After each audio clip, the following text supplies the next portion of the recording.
Welcome to Simple Conversations with ASG. So tell me, who is ASG? That's right.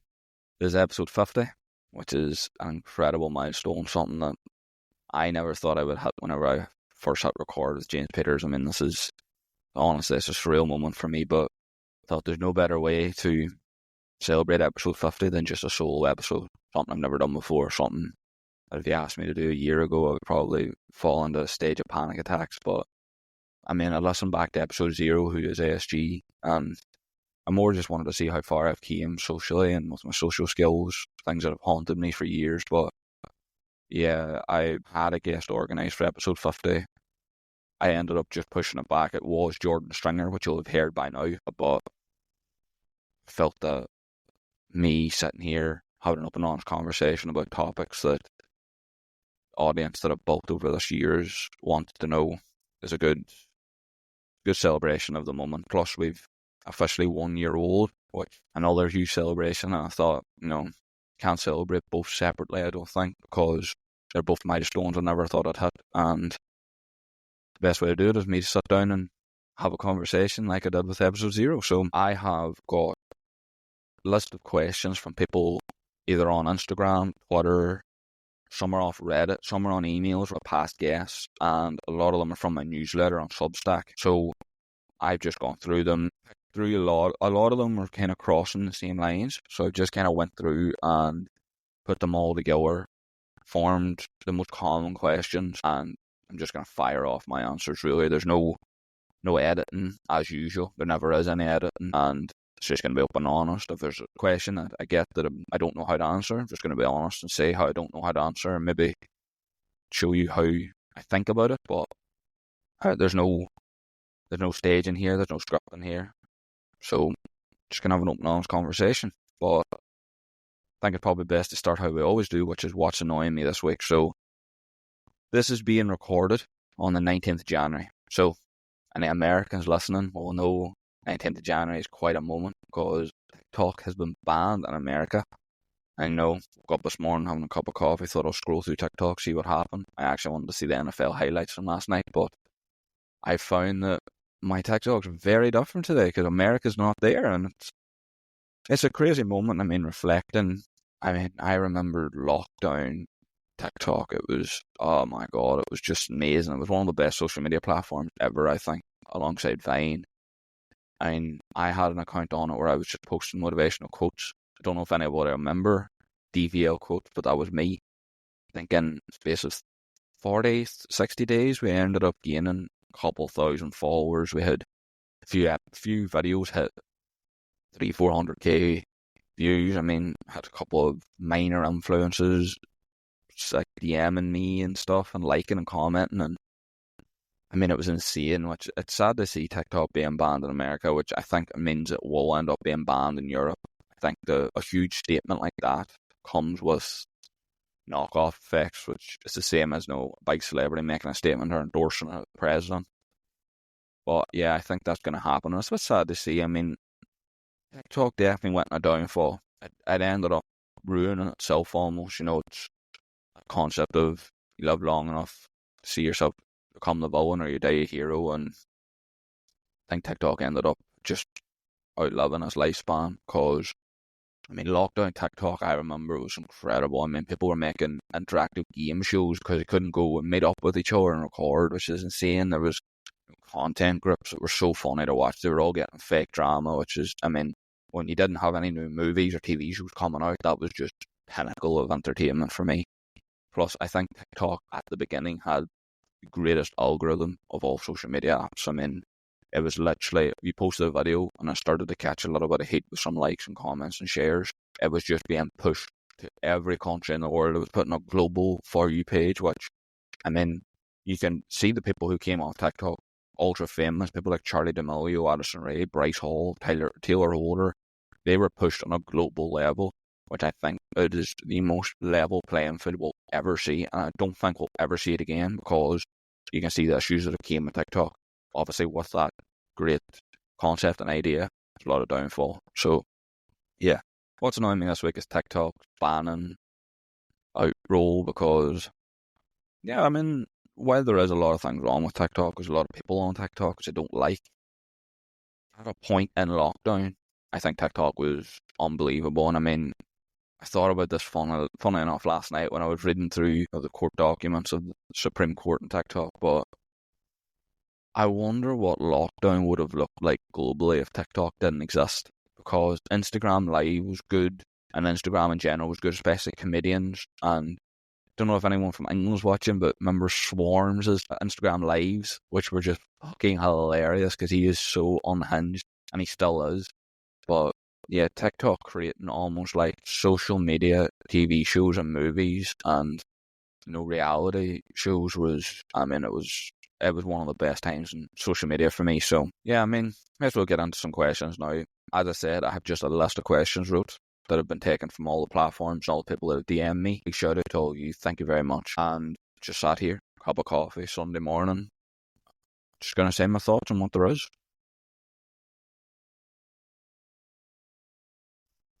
So, first question comes from Ralph.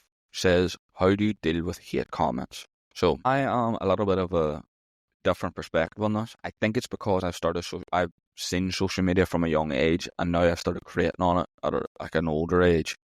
So I kind of have seen the downfall of a lot of people and things like that. Plus, my opinion on hate comments and my perspective of it has grown a lot in the last year, speaking to people who are ultra successful in their field. I mean, a lot of it won't be recorded because a lot of it was in the small talk at the beginning, making the guests feel comfortable, but I've had best-selling authors saying that, publicists have came to them and said that, no, your book's never going to go anywhere. It's terrible, it's horrible. People in my newsletter have been messaging me saying that they're struggling to get their newsletters published on websites because of literally having hate comments on their newsletter, which is insane. And I've seen a lot of people who have rose to huge fame and fortune that have struggled to do with the hate comments and just kind of almost destroyed their mental health because of it. So my outlook on it is going to be a little bit different because I've seen everything that's happened with it. But for me, I do get quite a decent amount of them, to be honest. I think it's because of the What's Annoying You segment, which it's so funny to see because people love the section. I've said to every guest I've had on, if I don't have it in an episode, I'll get messages on Twitter from people saying, what's wrong?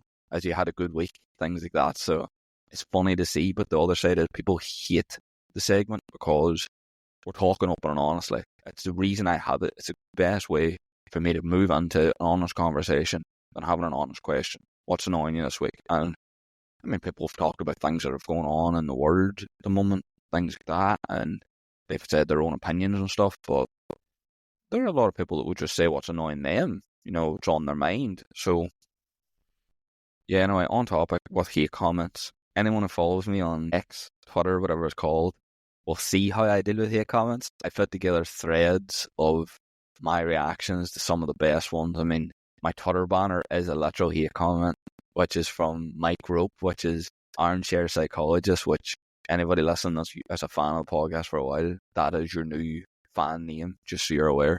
You're now an Armchair Psychologist, but to me it's funny. I think that people taking time out of their day to comment something nasty is so funny to me. Like, they could eat it, they can scroll to the next thing on their For You page and it will be something different. So they don't need to take time out of their day to comment. But I laugh at it because the thought in my mind is someone has scrolled on an app, seen an over-edited clip of mine and looked at it and went, oh my God, I hate that. All my passion, I'm going to comment something that's going to offend him. And they don't realise I'm sitting there in my pyjamas, marshmallows and my hot chocolate, my feet up watching Entourage, not caring about anything. If anything, I'm having an incredible laugh at it. So, hate comments to me, I don't really care for them. I don't have any problem with them. Will it change maybe in the future if I get more? Probably not. Honestly, probably not. I've never cared about hate or people making fun of me. I mean, and this could be Americans listening might not understand this perspective. Irish people will, because in our friends groups in Ireland, from a young age, growing up through childhood, we are unbelievably harsh on each other, making jokes of each other. It's not a simple joke of, you're bad at that. it's going to be a half an hour segment on why you're so terrible. So I think growing up around that environment helped me a lot, deal with hate and difficulties in general and podcasting. So for me, it's reaffirming that I'm on the right path, because people only hate on what they want to do. Realistically, if somebody sees a fireman saving someone from a burning building, they're not going to sit and comment, he's shite, he's 2.5 seconds off his reaction time. They're going to sit and comment, oh my God, that's amazing, because they would love to do it, but they would never do it. So people hating what they want to do. A lot of people hating me because they're like me 2 years ago. They're sitting listening to podcasts, and they want a podcast, they want a platform, but no, they're scared to do it. So I'm more than happy to be your vent of hate. So it's encouragement to all of you listening. Hate me if you wish. Honestly, I have zero care for it. How did it feel to chart in Ireland, from Cal? Yeah, so this was middle of the year, I think, in summer. I only charted for 1 week, and I think I charted like 170 on Spotify, which is the only time I've ever charted on Spotify, which is funny, because I'm always charting in Apple Music. That's not me being cocky. I always seem to, but it is in like Lagos. So yeah, the 1 week I was charting in Ireland, which it was a funny time, to be honest, looking back on it, especially because I have a lot of American guests, just purely because a lot of the people on Twitter that I speak to are American, so I kind of get referrals through them, and they lead me down the path. Plus, I do like American content creators. I used to love like reality TV. I don't anymore, because I've realised how staged it is, but the American content creators are almost like reality TV shows, which I kind of like seeing. Yeah, it was cool to see that Irish people actually did enjoy it, though. And yeah, I got some DMs from people from Ireland. A few people are messaging on Twitter now still that from Ireland that listen to the show. So it was cool to see the audience kind of coming across. And I mean, it makes me excited in the future. I know there's a lot more Irish people now that listen to it. I think that I'm half and half now, American and Irish audience, which is cool. And hopefully it'll help with that mindset. I mean, in Ireland, we have the problem of we don't really like to be honest, and we don't really like deep conversation. And I think that as the year goes on, you're going to see that I'm more now open to it, because I was also in that mindset. But speaking to people like Mark Stephen Porro and Jordan Stringer, you'll see that when the conversation got really deep, instead of deflecting or getting nervous and trying to make shitty jokes, I was actually getting involved, and I actually wanted to know more, which I think is coming with my curiosity growing. But hopefully, the more I do that, the fact I'm still in Ireland and I'm hosted in Ireland will mean that it'll reach an Irish audience, and hopefully that it'll spark some conversations that people really kind of don't want to have or they've avoided, which is probably an end goal of mine with the podcast. But funny enough, just as you say this, Cal, that episode that charted in Ireland was my first ever episode on audio that had 100% finish rate. Literally everybody who started the episode finished it, which was unbelievable. I mean, I never thought I'd get that. I mean, I think it was over an hour, which is mental to me to think that people sat and listened to my voice for over an hour. And on YouTube, obviously, it was just static image with my voice over it. But I think it had like 70% finish rate as well of everybody that listened to it, which is, I mean, you're probably on another tab doing something else, but the fact that my voice was playing in the background was a bit of a surreal moment. And I only found that out actually yesterday when I'm doing prep for this. But yeah, hopefully in the next year, I can chart a little bit more in Ireland. I mean, it doesn't mean too much. It's not a championship belt I'm going to wear around my waist, but it's cool to see. It's always nice to see your audience hitting with your home, especially whenever you don't really promote it in your hometown or in your home country. But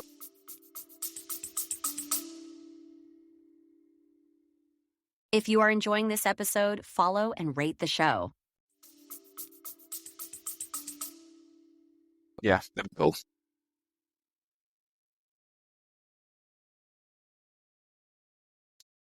Why do you not add excitement or play up in episodes from Maxwell?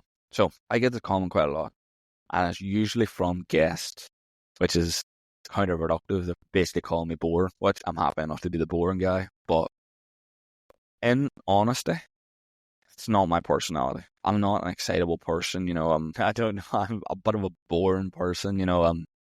I like nights in by myself and stuff. I like having like my own space, my own peace. I like, a lot of people say that like they can't exercise unless they're in groups.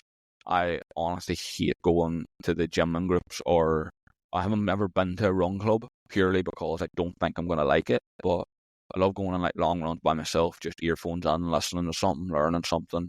I love going to the gym and just having that little hour where it's just kind of me in my own zone for a while. Even at work, I'm like having my earphones on and just getting on with it. I think that's just, it's probably just from my childhood being like, not bullied, but kind of isolated and having issues with social interaction. So I just kind of avoided it.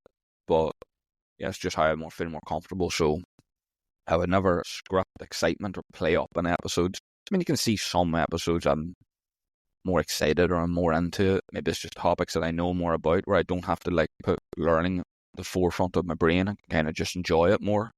But yeah, it's just not who I am. It's really not. If I've scripted it or if I had to sit and do mind exercises to play up with excitement through an episode, I would be cheating you, I'd be cheating me, and even if it did go somewhere, I wouldn't see the interest in it. I would probably lose interest in doing it, which I haven't done yet, purely because I'm not changing my personality. In terms of adding excitement to episodes, I don't want to be honest. I would probably the same reason that I don't add video and I just kind of add clips, because I want to kind of be the Joe Rogan of passive listening.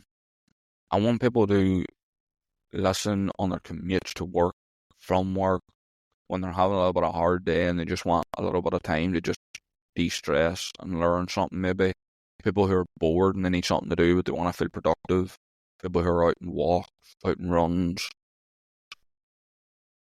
I mean, I think that people focus more and learn more through audio. I think when there's a visual, people can tend to get distracted. That could be just based on my own preference. There's one of my favourite podcasts at the moment is Modern Wisdom, and I don't think I've ever watched a video. The only videos I've watched from it is Chris Williamson's vlogs, because he's got an incredible setup. If anybody goes and watches it on YouTube, the quality of cameras are absolutely out of this world. But for me, I just wouldn't be able to focus on the conversation because there's so many things going on. So yeah, for me, I want to just do passive listening more than anything. I don't see the point in playing up the excitement. It could come from, there's this quote I heard years ago that it's always stuck in my head, to be honest, at record, but there was this musician who so talented. He's one of those people that could just slick onto any rhythms, flows, any genre, could always make it his own. And they asked him, why don't you have music, like pop music, like real head banging music, people you could use on videos and TV, on commercials. And he looked at the interviewer and he said, I'd rather my music was played in homes every day than for 2 hours in a club or a car a month. I think that's the best way. I don't want one episode a month to just blow up because I had these stunning visuals and sat here in debt crying my eyes out while I'm editing it. I'd rather just have honest conversation, real learning. You can feel my idiotic tendencies through the audio and just learn. I'm not here to have these spellbinding, groundbreaking conversations. I'm not here to expose anyone. I know obviously I've had journalistic interviews in the past, but it's not what I'm here to do. I'd rather people just enjoy the audio for what it is and the conversation for what it is.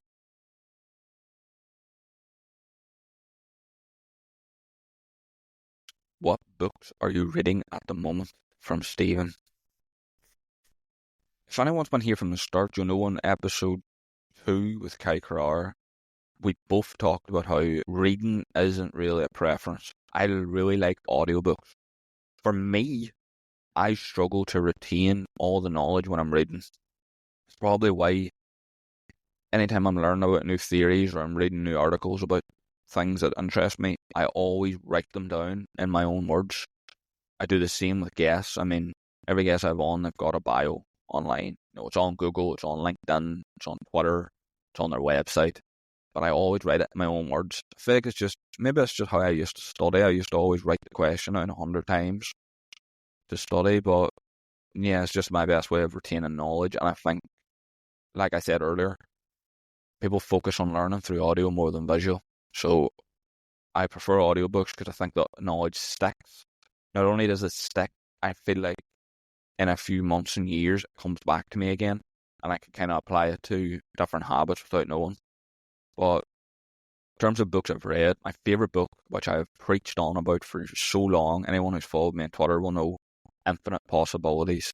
The best book I've ever read. I've read it twice. It's the only book I've ever read twice. It's just an incredible book about how positive thinking translates into every fibre of your body, how to think more positive, and it does this great segment of regular everyday thinking and wording changed into positive, which I love so much. I mean, I think it's incredible. Another one, which I mean everybody has heard of, which is Atomic Habits. There's a reason it is the entry door for any kind of development or improvement. It is the godfather of all improvement books. I've read it, I've listening to it in James Clear's voice and through his experiences, it's spine tingling. It's incredible, especially at the start when he's talking about baseball. It's phenomenal. I mean, I would recommend anybody who's maybe stuck or lost in life to start reading it. Apart from those two, this is a rogue one. 50 Cent's got some incredible books. I've read the first two, and I've listened to the first two. And the way he kind of like slicks between lessons he's learned and things he's went through, where he grew up, through rappers that are kind of dangerous, and through kind of like whistleblowing and threats, and adapts them to every day, and adapts them to the boardroom, the gym, his everyday life, his business. Unbelievable. I got recommended it years ago by someone I work with, and I never took it serious. I mean, 50 Cent writing a book, like you hear those other people writing books. Anybody who's fans of sport, you'll know that autobiographies are never great. They're never great, but 50 Cent writing this book through his eyes and mind to an audience of people that are maybe a little bit insecure, it's a work of art for me. It's incredible, and I am now going to buy the audio version of 50th Law, which is with 50 Cent and Robert Greene, which I'm so excited about. I mean, Robert Greene is one of the most impressive people I know I've ever seen, because how he relates everything to everyone, it's work for it. It's a skill that can't be learned. But those are my favourite books, and yeah, I prefer audiobooks, really. But audiobooks are hard to get a hold of. Audible is one of the worst systems ever with the credits, and you don't know how to use them. Kindle is good. Kindle's got a difficulty with voice feature, though. There's a lot of books that don't translate over, which is a bit annoying. SoundCloud's good, doesn't hold your place though. It's free, but it doesn't hold your place. You have to keep taking screenshots, especially if you're listening to a long book. It's not ideal. I am now going to actually move to Spotify though for my audiobooks, because I've heard a lot of people saying it's great, hold your place, and yeah, it's from the actual author too, which I like. I don't like having narrators that aren't actually involved in the book, but yeah, those are my best ones.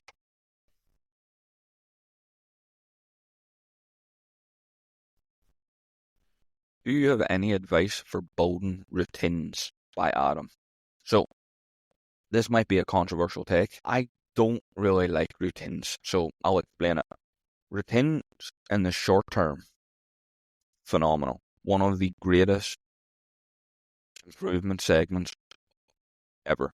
100% in the short term. Long term, useless. And I'll explain why. When you're first building a routine, you don't actually know anything about what you're putting in place. So you're just kind of going off other people's experience, other people's research, but you're not applying the knowledge of everyone's different. So you build a routine, you put in different parts, and if it works, it works. If it doesn't, it doesn't. I think a lot of people make the mistake of things they know doesn't work in the routine they don't get rid of, which is a problem. Routines should be used as a building block to understand what works for you and what doesn't work for you. But I'll give you an example. Whenever I spoke about it in episode 0 with Dr. Heath, who is coming on the show shortly as well, which will be a big moment for me, but I spoke about how I always was building skincare routines. I grew up with acne, I always had issues with it, and it really brought me down. So one of the things I had in it was ice in your face. People had told me, and it's in social media, that it reduced puffiness and I think it provoked blood flow or something stupid anyway. There was some stupid reasoning. It just didn't work for me. I would always have a freezing cold face. I could never do anything. I could never focus because I was cold all the time. I was getting sick, which I hated because of health anxiety. So I got rid of it straight away. It didn't work. But a lot of people will see that, like, oh, it doesn't work. I'll give it time. And then before you know it, they're doing it for a year. It doesn't work. They're just in a worse place than where they started. And then now they have no routine. But the reason why I say I don't really like routines is routines fall apart because they stay routines. The good parts of a routine, things that work, need to become systems. So another example is when I wake up in the morning now, I do the same things. I wash my face, take my supplements, make a cup of coffee, or maybe listen to an audiobook or I'll listen to an educational podcast. People would see that, see it as a routine. It's not. It's just my system of both. It's just part of my day now. I don't even think about doing them. And that's where the problem comes. I'll talk more about this later because I know there's a question about New Year's resolutions, which ties into this, but I think that's where my main issue is with routines. People don't build them into their actual day over time. They need to become part of your system and you have to build them up very slowly to be consistent, which is where my issue lies with them.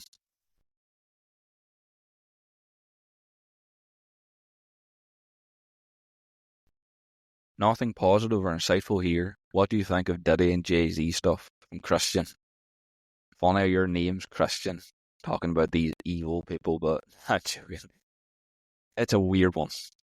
So, Jay-Z one, don't really want to comment on it too much because there's not a lot of information out there. Plus, I have always had this issue of, if it takes you 20 years to remember something, it's hard to accept on face value.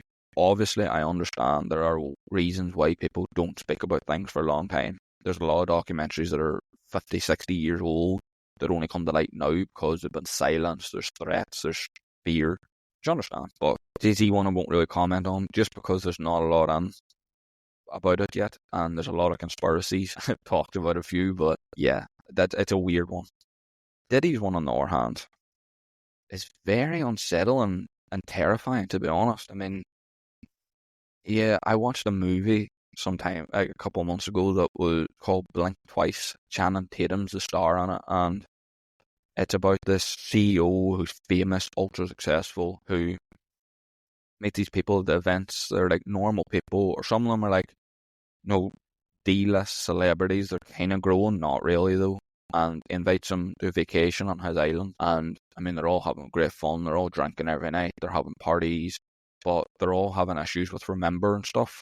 And they all think it's just a hangover. It's just we blacked out. We just don't remember. And then they come to find out that Channing Tatum's given them things to forget what has happened in the night, and they then remember the things, and they're being abused and taken advantage of. And it's an incredibly well-made film, and it kind of highlights what Mark Stephen Porro, when he was here talking about his time in Hollywood as an actor, he said something that stuck out straight away, and I remembered it the whole time I was watching Blink Twice. He said, everything you hear about Hollywood is probably true, which it blows my mind. I mean, that's insanity to me, and it's unsettling, the Diddy one, because of how many cases and the ages involved and the unexplained things like the baby oil. It still stands out to me, like, why do you have that much baby oil? But yeah, it's terrifying, really, to be honest, and it shows that people who maybe are aiming to be in Hollywood or aiming to be ultra famous should maybe rethink that dream, because it's not all it's made out to be. There are a lot of evil people involved, but yeah, I've kept up to date with the Diddy stuff. Good to just know what's happening, especially because I hope that he does, if it is all true, hope he does get the punishment needed to make a statement. But there's a lot of documentaries and short films coming out of it. I'm not going to watch any of them purposely because I'm waiting 50 Cent's documentary, because he's been preaching about Diddy for so long now. He has to know more than other people. But yeah, that's my thoughts on it. What are your thoughts on the GA catfish situation from Oren? Americans won't know about this, but there is a podcast in Ireland called The Two Johnnies, which one of the hosts was pretty badly catfished some time ago, and he was really, really taking advantage of, like, if you just Google "Two Johnnies catfish," you'll see the whole situation. It was absolutely mind-blowing, but I'm not completely up to date with this new GA catfish situation, to be honest. I have listened to a little bit of the first episode, but it started to get good, and I was in work while I was listening to it, so I've stopped it. So I am, after this recording, going to listen to them all, because I have a lot of editing to do. But from what I know about it, it's a terrible situation, and I know some people who know the girl involved, and I know some people who know the men that have been taken advantage of. They've told me some, like, personal things about it, and it's so wrong. It's so bad. I mean, anybody that does it, they need to be evaluated, because there's something not right with you. You shouldn't be doing things like that. But on the situation, you would not believe how much that actually happens. It happens way more than anybody possibly could think. I mean, growing up in Ireland, and it was happening all the time then. And I mean, American people won't understand this, but in Ireland, GA players are basically our celebrities. Whether you want to deny it or debate it, they are. They are our celebrities. They're the closest thing we had to professional athletes. And I mean, they're wanted people. They're seen as a status. It's unfortunate, but they are. Girls will try and manipulate the system to get in touch with them and to get in front of them, because they want the title of being associated with them. And on the other side, men will also use their name and likeness to get involved with women they like. So it happens a lot. It happens way more than you think, and it's a scary situation. I know that obviously they're highlighting this situation. I can almost guarantee there's situations that have gone far worse, and people have got into some terrifying situations and maybe even lost lives over it. But yeah, I mean, hearing it was interesting, because I have an episode with Kevin Long. If anybody doesn't know about catfishing or things or the dangers, go back and listen to How to Stay Safe in 2025, and you'll understand how genuinely dangerous it is, because I was asking him questions based on my experiences, not personally, but from what I've seen around from when I was young, and in Ireland it happens a lot. And he was talking about, obviously he works with high profile people, celebrities, but he is obviously American, so he's seen a lot of it, and hearing the links between the two was terrifying, because it makes me think this is a global thing, not just a situational thing. So yeah, it's terrifying. I mean, catfishing needs to be punished big time.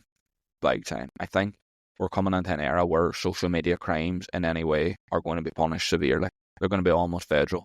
So it's a weird situation, and I can't really comment on it, because yet again, like I said, I haven't listened to the whole thing. I'm really excited to listen to it today, though. I am really excited, because I love things like that. I love hearing about things like that, because it highlights my beliefs for a long time. There are some people that should not be given access to the internet.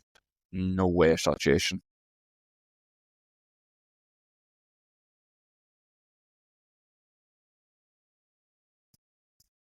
Been following you for a while, and I remember on Twitter you used to hate New Year's resolutions. Is that still the case? From Jeff.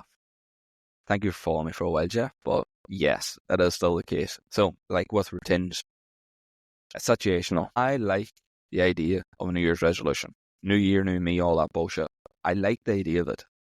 Execution of it is horrible. So, I'll explain it in ways that I understand.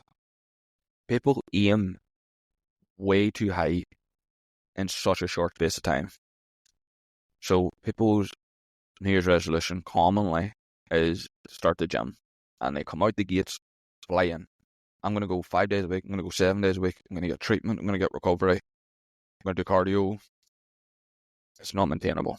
There are people who have been going to the gym 10, 15 years who still can't commit to 7 days in the gym. More likely than not, people go to the gym 4 days a week, and that's a push. So, making this drastic change, even diet-wise, they just cut out everything. They just start eating leaves from their front garden with chicken that they slaughter themselves. Stupid. It's so stupid. I mean, if you make slow, manageable changes, you'll see in the long term, it's way more beneficial. Plus, this goes back to what I mentioned in a later episode about social media is not all it seems. A lot of these influencers that are fitness influencers talk about eating clean all the time. Don't. That usually doesn't actually happen. A lot of them do, like, there's an 80-20 theory of, well, 80% of the time, 20% of the time you let loose a little. It's a much more healthier approach and alternative. And I think that's something that people must read. And they think these people eat clean all the time, which they don't. Nobody does. You're not a robot. So New Year's resolutions are odd because I read the stat, and this actually blows my mind. 97.3% of all New Year's resolutions fail. That is insane. And how people haven't heard that stat and thought, I need to change how I approach it, is insanity. It's like if you were offered a job, your new boss says, we're offering you this job, you can sign to take it if you want. But 97.3% of people who have accepted it in the past have died. You're not going to take it. You're going to try and negotiate a way of not dying. So I think with New Year's resolutions, the same concept. Why are you putting all your faith and time into something that 97.3% of people feel at? It's stupid to me. So I think that if we learn to break it down slowly, because what people don't understand is getting to 100% of a goal isn't the hardest part. It's not. Getting to 10% is the hardest part. If you get past 10%, it's actually quite easy. It's the starting block that's the problem, because you need to be consistent in the starting block. In the back end, you can kind of have a little bit of fun with it, and you can be a little bit, ease off the trigger. But in the first 10%, you can't. So if you started, instead of saying, I'm going to go to the gym every single day for a year, you started with, I'm going to go 3 days a week for 2 months. You might see that instead of in February and March, when you usually fall off and you're like, I don't want to go to the gym, it's shit, and then you start making posts on Twitter about how it's like body positive abuse. You might see that in the back end of the year, you're still going to the gym 3 days a week, and it doesn't really feel like you've changed much. But whenever you look back at the start of the year, you've changed loads. Tiny changes. I think people have overlooked the importance in a small change. As honestly, it'll go a long way. Why do you have a hatred for influencers? From Gareth. So, I don't have a hatred for influencers. I have a hatred for certain types of influencers. There's a lot of influencers in Ireland that I really like. I mean, Chris, who runs 5Ks in Dublin, is amazing. He's so entertaining, and his conversations are so good because at the end of his 5K run with his guests, you can see them getting more honest because they're a little bit tired and they can't hold back their feelings. So I really like that. I like Calvin and Terence Power from Talking Ball podcast because I feel like the way they speak openly about everything is so cool. It's so funny to me. It's what I want to do eventually. But yeah, I love that. I love people who are open and honest. There's a lot of them in America too. I mean, I love Gary Vee because he just hammers through a point that is so true, but people just don't want to listen to it because it's true. There's so many more. I mean, I have so many influencers that I still keep tabs on because they are actually influencing in a positive way. My hatred with certain influencers is they portray a fake narrative or lifestyle. So we are unfortunately in a situation where we have a real desperate need for validation and attention, which these influencers play on. So they will show on their feeds that they have this amazing life. They're free 24/7. They've got these ultra amazing cars. They have fancy houses. They have the best clothes. They just willy-nilly spend 20 grand on stuff. And the unfortunate reality is that people don't want to listen to. It's a lot of it's bullshit. A lot of it's fake. I mean, Dark Joseph Ravine was here, and while the episode wasn't that great, you can hear him talking about it because he's been around a lot of them. A lot of these things are rented. It's not that hard to rent a car. It's not that hard to rent a house. It's not that hard to rent clothes. A lot of these people might have kind of celebrity friends, which will let them lend stuff, or they'll let them have photo shoots. A lot of them will pay for photo shoots, which are on location, somewhere nice, and they'll just get loads of content and just post it out throughout the year to make it look like that's where they are. I think my kind of dislike for influencers comes from my dislike for social media at times, because social media is just kind of one big highlight reel, which I don't like. There are a lot of influencers that will obviously show the negative part, but a lot of them won't. And I don't like that because not every day's a rainbow. Not every day's nice. Not every day's a shining light. I mean, most days aren't. There's a lot of moments in the day where you're not going to feel happy and you're not going to feel great. And the fact that people don't show how they get through that annoys me, it bugs me, and it kind of disrupts this whole positivity movement people are trying to go for, because it's not positive. And I think in terms of influencers, the tag is losing midden. You can see when a lot of people are saying they're creators instead of influencers, because you're not influencing anything.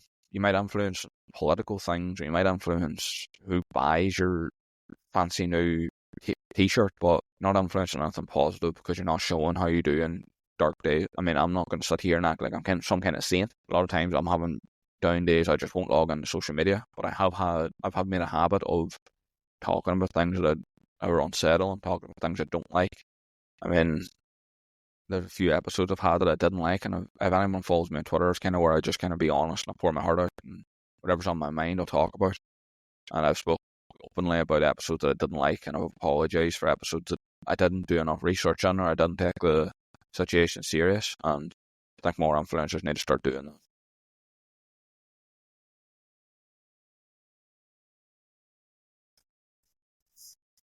Hi SG, I've noticed through your episodes you seem to come alive when talking about sports, so I'm interested to know what sports team do you support from Jesus.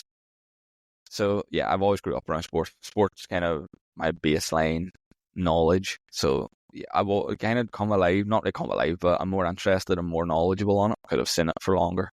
A lot of these other guests, I'm learning about what they do, so it's more difficult for me to express my excitement. But in terms of sport teams, in football or soccer, I support Chelsea.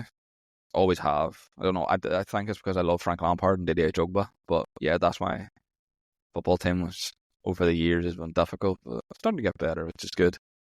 In basketball, I support the Charlotte Hornets. I know what you're thinking, LaMelo Ball bandwagoner, but I actually fell in love with them because MJ was an owner, and MJ's my favourite basketball player ever. Like, I'm going to get LeBron haters. I'm going to get LeBron lovers, sorry, in my DMs now, but yeah, that's why I support the Hornets. And in fact, LaMelo Ball's there now is good because they're not really on an uptick, but they're more exciting to watch.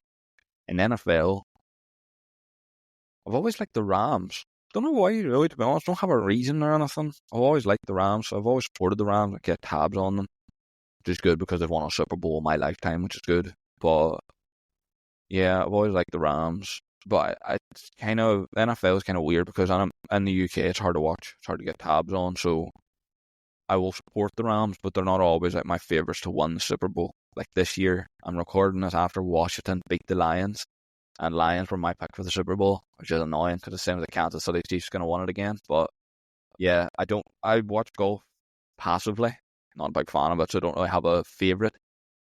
Baseball, never seen an interest in it. Yeah, that's kind of it. You've spoken openly about your battle with depression. As someone who's beat it myself, I often seem to have reflections on dark times, especially when I meet new people. How do you remember any of your reflections when you first came out, and do you have any reflections now looking back on your long battle? From Katie. First off, well done, Katie.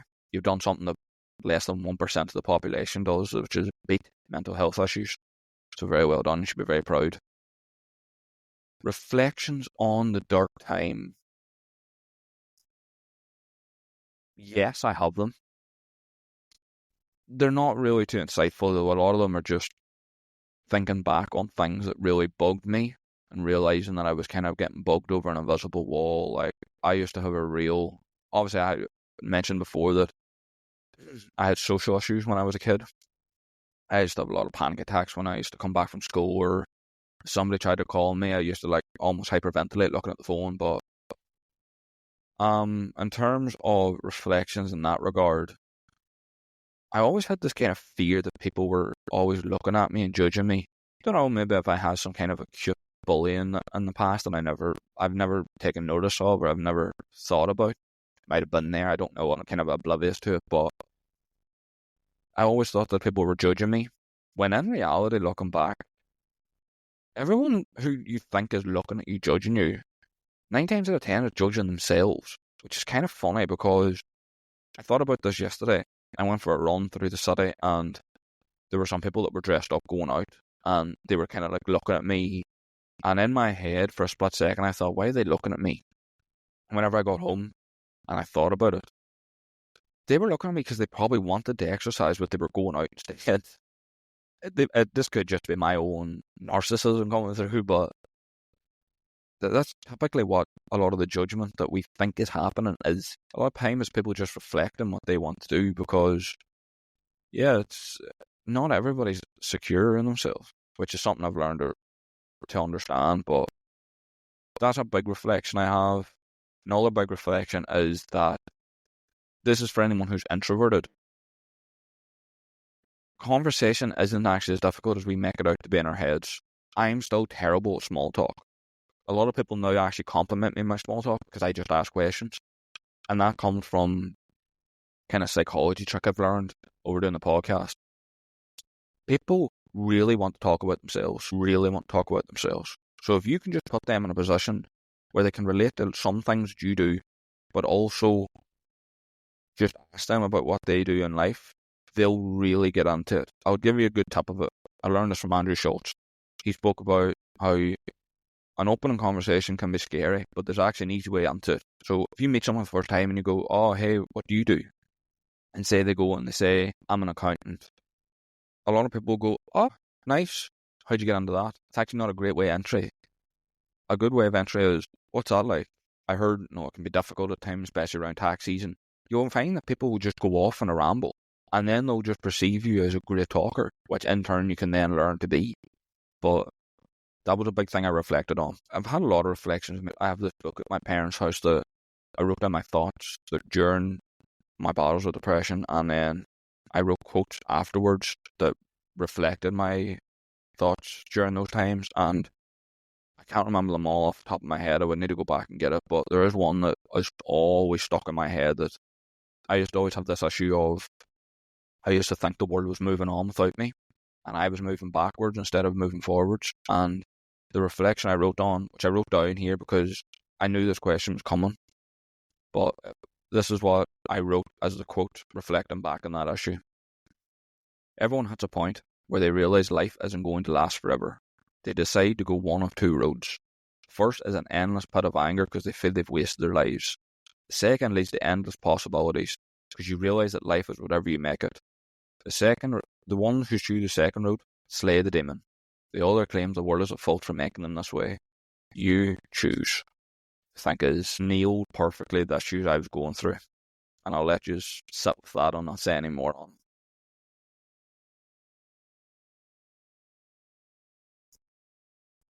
So Sawyer came with 2 questions here, so I'll break it down into separate segments.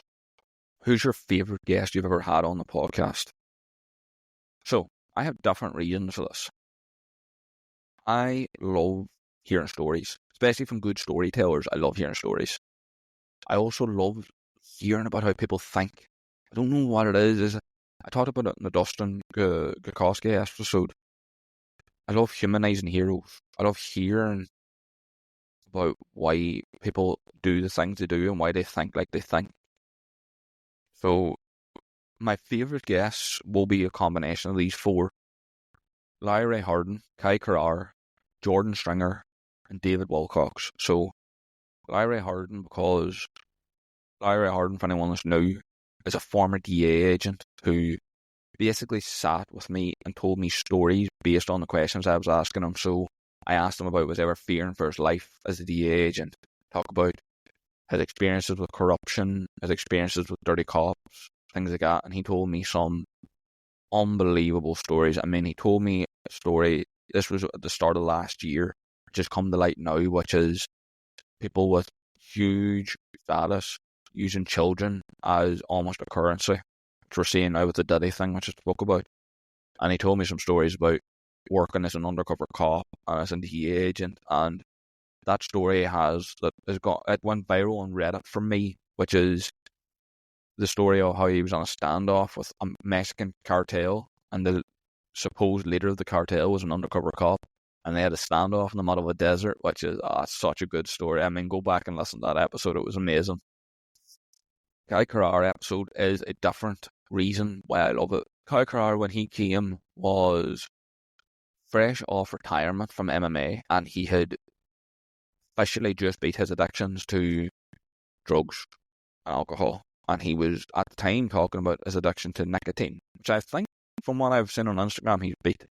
So it was really, really cool to listen to that, because I love athletes because they go for minute details, small details, and you can hear him talking about going for walks when he wanted drugs or alcohol, moving away from people who were always partying or always in social situations. And I love that episode. And you look now, anyone doesn't know, Kai Carrar's got one of the biggest podcasts in Finland at the moment, probably in Europe. He's blown up massively. I mean, his Instagram is insane. He's doing incredible things. He's still working as a nurse. I mean, he's doing unbelievable things. And I love that episode because when he was there with me, he was fresh off all these things. I think he might just have published episode 1 of the podcast with his co-host. And hearing him talk then about it, and he messaged me after saying, man, I love getting deep in those conversations because it takes a weight off my shoulders. Seeing now where he's gone, it's mind-blowing. That's what I hope to do someday. Jordan Stringer's episode, because Jordan Stringer is not much older than me. Jordan Stringer has almost lived a life before living a life. He's gone through so much. I mean, in that episode afterwards, I had to literally sit and compose myself. I was nearly crying. It was insane. And hearing that situation was mind-blowing to me. And it was, hearing him talk about it, and exclusively talking about the fact that he can't have kids anymore because of his testicular cancer. It was spine tingling. But just to hear him then in the end segment talking about normal life and being a normal guy and talking about how he plans to get his life back on track, it was so inspirational. He was a hero nobody knew they needed. And yeah, I loved that episode, and I hope to do more episodes like that this year. David Wilcox is my most listened to episode because we talked about he was Pat Robinson's bodyguard, who was a televangelist, basically a TV preacher who ran for president. And he was, smitten by some very evil and corrupted people. And that episode was one of my favourites because it let me kind of get into my journalistic bag. Kind of got into the investigative thing. And a lot of people have asked me to do more of them, which I will do more of them, I think. I think looking back, I really like them. Especially the one with the Jeffrey Epstein reporter. So, yeah, it was one of my favourites because I could...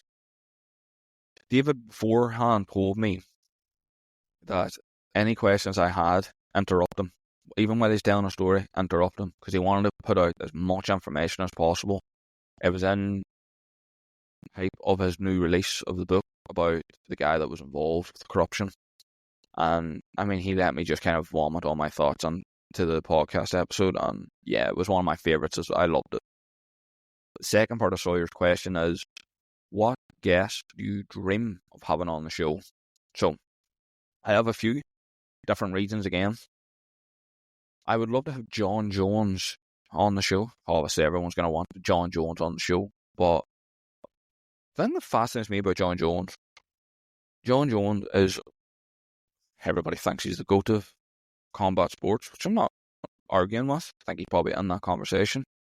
I'd love to find out someone who's so highly skilled in combat sports and walks in there with the idea of tearing his opponent's head off. How does he switch off? How does he go back to normal life? We've all seen the flaws, but he seems now to have really calmed down, and I would really love to get into how he does that. Another one is Dr. Eric Thomas, who is my hero. Whenever I was a kid and isolate myself from people, I would sit in my room with my earphones on and listen to Dr. Eric Thomas speak. And yeah, he'd be a huge one for me because I would literally be sitting down with my hero. So I'd love that one. Another one is Vanessa Bryant. I would love to sit down with her because Kobe, as I mentioned in the Dustin episode, one of my heroes. He learned that it's fine to be alone. You can do things by yourself. You don't need to be liked. And I would love to sit down with her and just find out what he was like day to day. Just find out where he was, what he was like with his kids. Again, same as the John Jones episode. I'd love to just find out how he switched off. It doesn't really seem like he did, but I'd love to see what it was like. And I'd love to see what he was like when the games took away from him. Yeah, so I would love that. Another one staying in the terms of basketball is Michael Jordan's son. Any of them. Because I have this fascination of sons of greats usually go down a bad path. And I would love to know what it's actually like being the son of somebody who's considered the GOAT of their sport. I'd love to see what that's like, because the second he comes out to win, he's got expectations. You have to match or be better than Michael Jordan. And yeah, I'd love to talk to those people.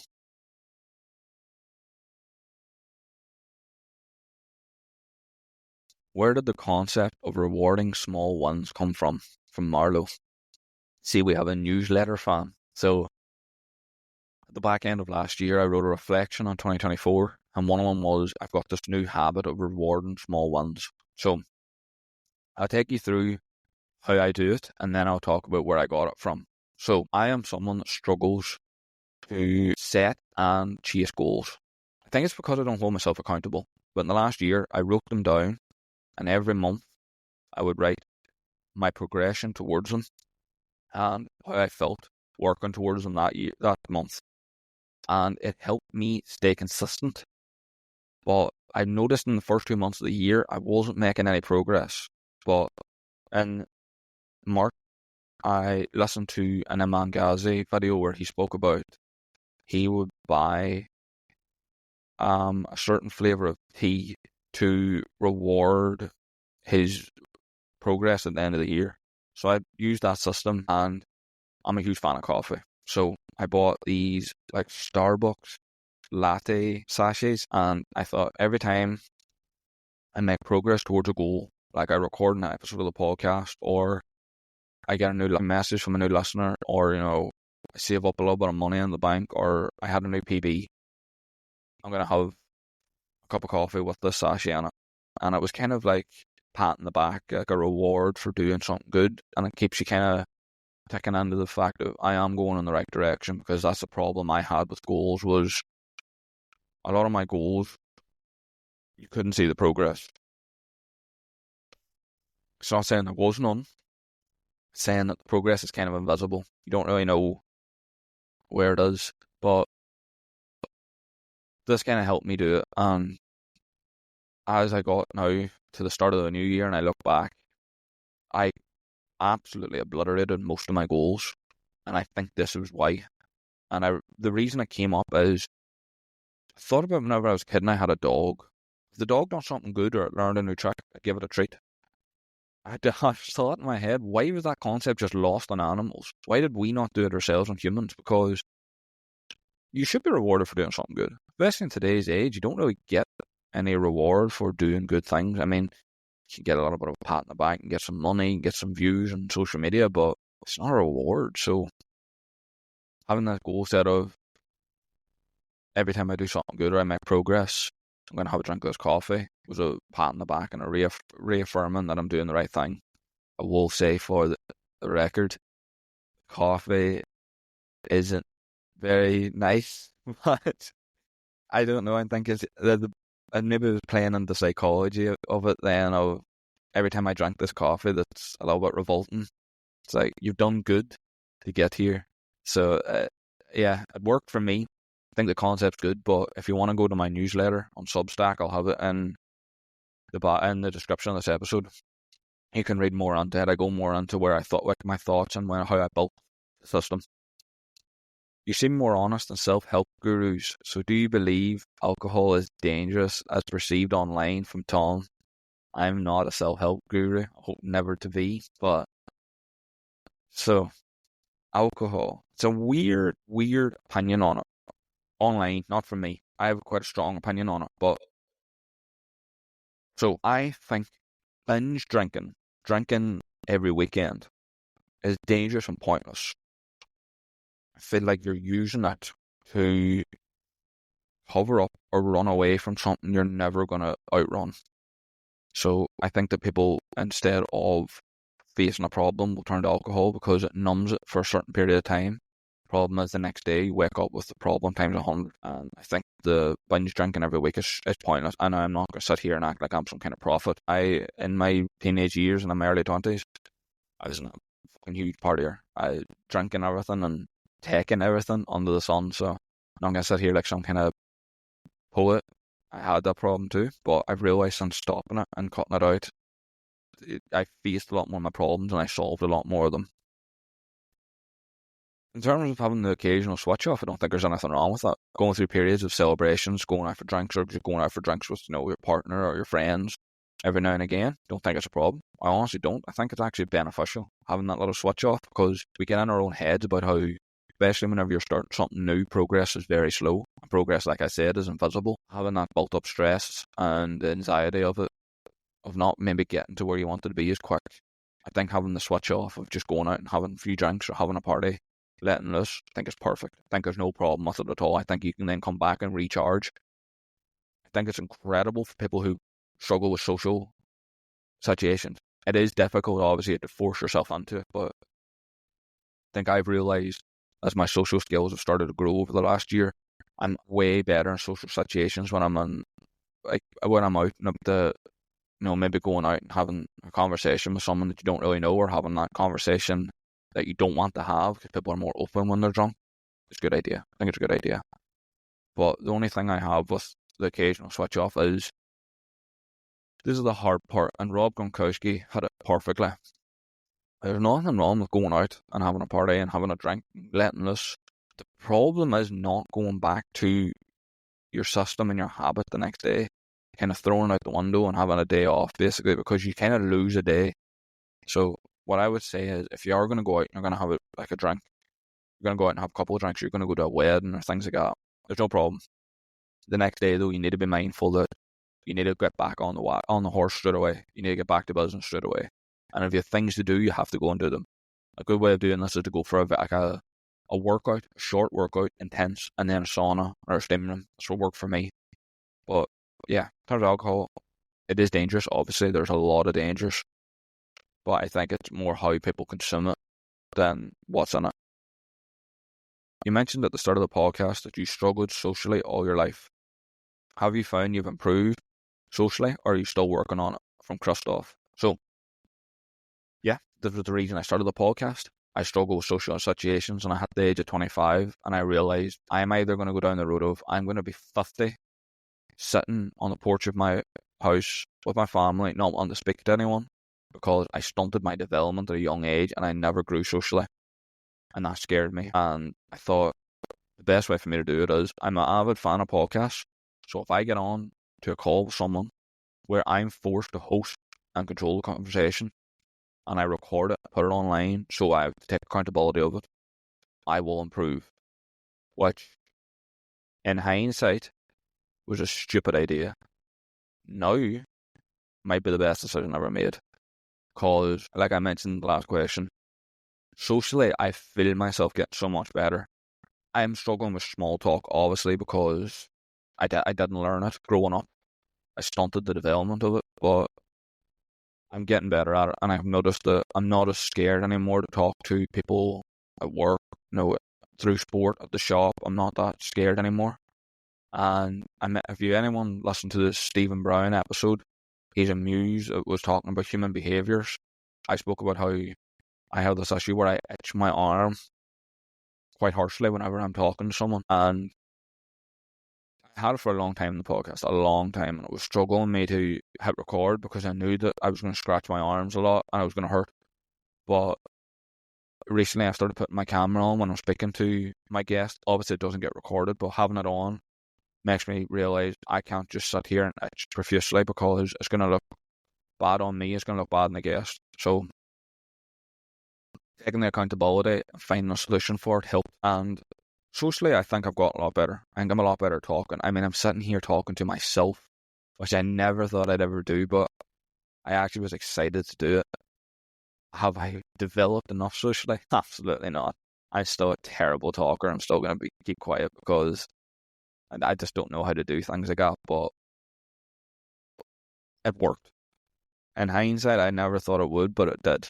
I think it's because I now have people every week who message me looking forward to the next episode, and people who like the posts on social media, people who get involved in the conversations under clips. That it's holding me accountable. Plus, the last week or two, I've now started getting people emailing the show wanting to come on, which is then positively reaffirmed I am improving. So that was the reason I started the podcast. It's a great pickup, Christoph, but I do think I've improved. I'm not where I want to be yet, but I will get there. The last question is, what's your opinion on the stigmas around opening up? From Yaris. I am surprised we haven't moved in any direction around this. Opening up is a difficult thing to do from someone who never opened up. Difficult. think it needs more of a spotlight in terms of encouraging it. Don't think the spotlight on actually opening it up is necessary. Don't think that you should be recording people opening up. I don't think you should be putting it out on the internet. I think that it should be something that should be done behind closed doors. Should be something that's encouraged though. So it's hard to tell how to do it. I think people find it awkward sitting down one-to-one or in a group and talking about it. I think that's why counselling doesn't really work. But a good way to do it is it could be through exercise, could be through social situations like I mentioned, just be through text. There's nothing wrong with opening up through text. I think it's probably better because people can be more honest if they don't see the person. But going on like a walk or a run with someone who is going through a hard time, you might find that it's hard at the start to get them to talk. It is, obviously, it's very difficult, but as they get through to the later parts of the run or walk, or even just a gym session, they start to get tired and they won't be able to hold it back and they will be more open, and that's when you can really get into the nitty-gritty and get to the root of their problems. I think that opening up has been conceptually wrong. Opening up doesn't mean you have to solve problems. It actually means the complete opposite. Not everything needs to be solved. Not everything needs to be solved at once either. It could just be throwing solutions out into the air, or in a lot of cases, just getting the problem out there, having it out there. Because it's better for the problem to follow you than to have it locked in your head. I think it's much better than that. And I don't know, it can be used as a way of relating to people you've grown apart with, people you don't have the best relationship with, because everybody has problems. Anyone who says they don't have any problems is a bullshitter. They're a liar. They probably have more problems than you think. But it's a good conversation thing to do, and I think we need to provoke it more. We need to encourage it more. Even just once a week. You don't even need to meet up with your friends, just call someone. Have a phone call every Friday, every Saturday night. Just have a fucking debrief. Pour your heart onto the phone call and see what happens. You might realise in a year's time you don't have all the problems aren't as big as you thought, and they weren't as big as when you first started. I think that that's a problem people have, is they don't really want to open up to their friends, especially and their family, because they think they're going to be judged or looked down on. Believe me when I say this, your friends would much rather listen to your problems than carry your coffin. Believe me. Someone who's been through the wrong end of many people not opening up about the problems, I would listen to their problems a million times over. And someone who's been through having so many problems, I was so very surprised by the acceptance of it. So, yeah, I think we need to open up. We're not quite where we need to be. Well, hopefully we'll get there. I have faith that we will get there. That is the end of all the questions. So, thank you to everybody involved. Thank you everybody who submitted questions. And yeah, I actually quite enjoyed this more than I thought. This is kind of like an audio journal of my thoughts and feelings, and I want to do these more often. I want to do these milestones. I kind of had the idea of every 25 episodes. Don't know, could get repetitive then, maybe every 50. That also seems very distant, but yeah, I'm enjoying it. Had a lot of fun. Can't wait to publish this and listen to the recording with the recording of episode 0. To see where I was then and where I am now, because I think that I'm become a better person through this. So, huge thank you to everybody listening. Huge thank you to everybody who's made 50 episodes happen and 1 year of just a social experiment, basically. But yeah, looking forward to it. Can't wait for the future. And I mean, this is usually where I ask my guests to plug things. So you can find me on almost all social media platforms at only_ASG, or if you just search Some Conversations, you'll find the podcast. My newsletter is in the bio. It's a Beacons link, so yeah, you can find it there. The What's Annoying You link in the description you'll send a fan mail to my email. I'll discuss them on the show, which I have no problem about, which I might actually do an episode in a few weeks of what's annoyed my audience for the 1 year special. So yeah, a lot of fun. Thank you for listening. I don't know why you listen to a little Irish lad talking about the world, but thankful you did, and can't wait to come back for more episodes. Goodbye. Follow your new favorite interviewer with the link in the description.